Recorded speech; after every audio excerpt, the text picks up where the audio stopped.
Hey, what's up you guys? Marty Schwartz here, GuitarJamz.com.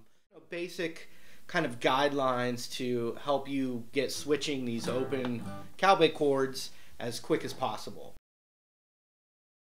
For instance, the most easy chord is an E minor chord. And the second, probably most easiest chord would be A major. So if you're having problems switching all these different chords, start with just the two easiest ones and switch back and forth. Also, when you're doing something else like multitasking, you know, watching TV, old joke I used to say is waiting for your Pop-Tart, you know, different things. And some of those tips would be something like this. Taking a D major chord. Any of these chords, and I'm just using these as examples, you can form the shape, and then something that's really good is, you know, my joke was kind of like you had, you know, freeze spray, and you're like, you know, you spray it on there and your fingers get frozen. So what you're doing is you're keeping the shape of the chord, taking your hand off, and then putting it back on and making the, you know, appropriate adjustments to get that chord shape right.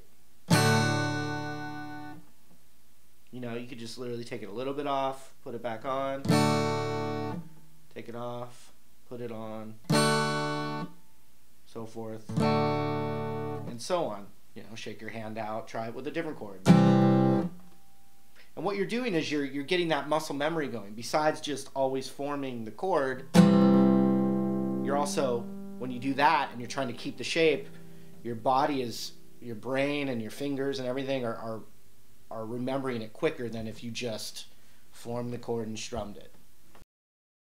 Another tip is using one finger as like your locator point for that chord. So like, for instance, a G major chord, it looks like this. Instead of like trying to get that whole shape down and memorizing that whole shape, and I'm talking about beginners, think about your middle finger on the 3rd fret of the low E string right there. Boom. That's my G chord. That's like what I'm targeting. Then the other fingers go down. A C major chord. Ring finger on the 3rd fret of the A string. Okay? So watch, a C to a G. Target it. What was it? The middle finger.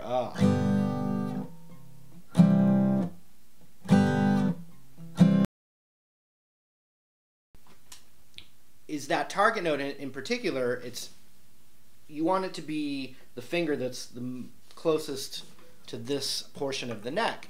And that way, like for instance a C chord, if I get that target note down, you actually, as you're strumming, you got that split second as you're strumming down to get the rest of your fingers there in time, like the G chord.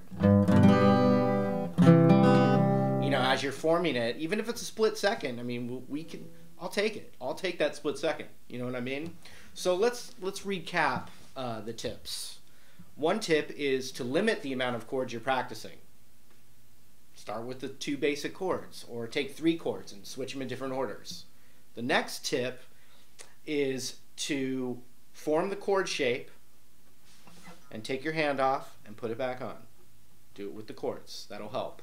Another tip, do some of these things when you're actually not paying attention. When you're watching TV or waiting for your Pop-Tart or surfing the net. You can do it when other things are going on. That goes for scales too. Also, target notes for the chords. A D chord has the index finger on the 2nd fret of the G. A C chord, boom. G chord, boom. E minor.